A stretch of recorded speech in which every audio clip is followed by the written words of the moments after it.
Hi there, and welcome to this day in history for February 27th. February 27th is the 58th day of the year in the Gregorian calendar, with 307 days remaining until the end of the year, unless it's a leap year, and then there are 308 days remaining to the end of the year. Today's word is Grandisonize, which means to escort in a courteous manner. This comes from Sir Charles Grandison, the model gentleman hero of Samuel Richardson's 1753 novel, The History of Sir Charles Grandison. Earliest documented use is 1824. I'd like to take a moment to remind you that links to my research are included in the show notes, and to ask you to go ahead and click that like button, subscribe if you haven't already, and let me know your thoughts in the comments section. You can share this video with a link in an email or a message, and also through your social media.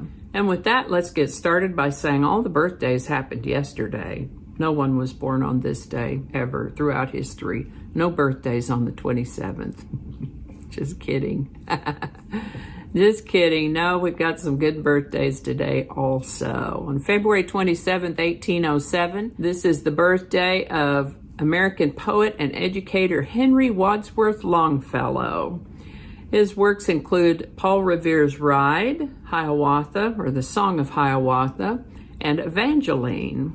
He lived to the age of 75. February 27th, 1827 marks the beginning of a now famous tradition of Mardi Gras in New Orleans when an impromptu parade erupted. February 27, 1844, the Dominican Republic declared independence as a sovereign state. This is the birthday of Greek, Egyptian, English, Olympic tennis player Xenophon Kasdaglis, born February 27, 1880. Now, I must be honest, I don't follow tennis, but what a great name, Xenophon Kasdaglis. Xenophon. I'm going to guess he was named after Xenophon of Athens, who was an ancient Greek historian, philosopher, soldier, mercenary, and student of Socrates. Xenophon. If I ever get another cat, I'm going to name it Xenophon. February 27, 1902 is the birthday of American author John Steinbeck. I've read me some John Steinbeck, like him a lot as an author. On February 27, 1922, the Supreme Court unanimously declared the 19th Amendment to the United States Constitution constitutional.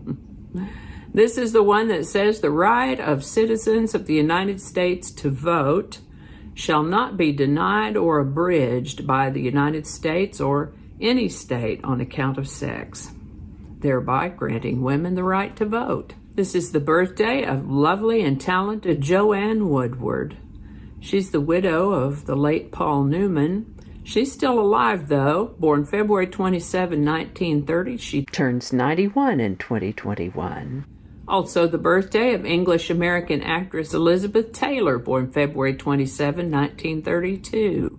She lived to the age of 79. An American political activist, author, lecturer, and attorney, Ralph Nader, who was born on February 27, 1934. Still alive, he turns 87 in 2021. In 1936, little 7-year-old Shirley Temple received a contract from 20th Century Fox that would pay her $50,000 per film. She was a cute little thing. By 1938, Shirley Temple was the #1 box office draw in America, and the success of her more than 40 films helped Fox get through the Depression just fine. The 22nd Amendment to the United States was ratified on February 27, 1951. This is the one that limits U.S. presidents to 2 terms. Groundbreaking took place in the year 1173 for the freestanding bell tower of the Pisa Cathedral. Unfortunately, the ground was too soft to support the structure's weight, and it began to lean about the time they got the second floor done. As construction continued, they attempted to compensate for it by building the upper floors with one side taller than the other. So the tower is actually curved. Construction took nearly 200 years to complete, and the tower was completed in the year 1372. Attempts to straighten the Leaning Tower of Pisa have been unsuccessful, and some have worsened the tilt. And so it is that on February 27, 1964, the Italian government requested aid in preventing the tower from toppling. The pickle is it is well known for leaning, and it seemed important to retain its current angle of tilt. After about a decade of corrective reconstruction and stabilization efforts, the tower was declared stable for about another 300 years. I'm thinking stable may be a relative term, but it is still standing, so. Discotheques were all the rage in the 1970s, and disco music along with them. On February 27, 1980, Gloria Gaynor's I Will Survive won the first Grammy in the newly recognized Best Disco Recording category, but the popularity of the genre was beginning to fade, and the Best Disco Recording category was eliminated from the following year's awards. And so it is that I Will Survive won the first and last Grammy ever awarded in the category of Best Disco Recording. And that's all I have for you today. As always, links to my research are included in the show notes. Thank you so much for watching. Give it a like if you enjoyed this video. Consider subscribing if you haven't already. Let me know your thoughts in the comment section. Thanks again, and I'll see you next time.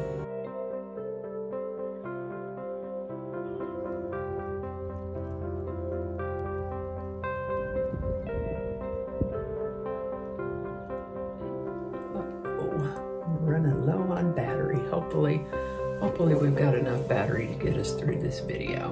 All right, just read that over. So many mistakes. We're not going to go into all that. Okay, I don't know how all that's going to go together, or if it's even going to make it to the video. We'll just see. That's not going to go. Probably cut all that out. That'll all be laying on the cutting room floor. So I'll just do that whole thing over. That might not make it into the video, we'll see. Changing it up.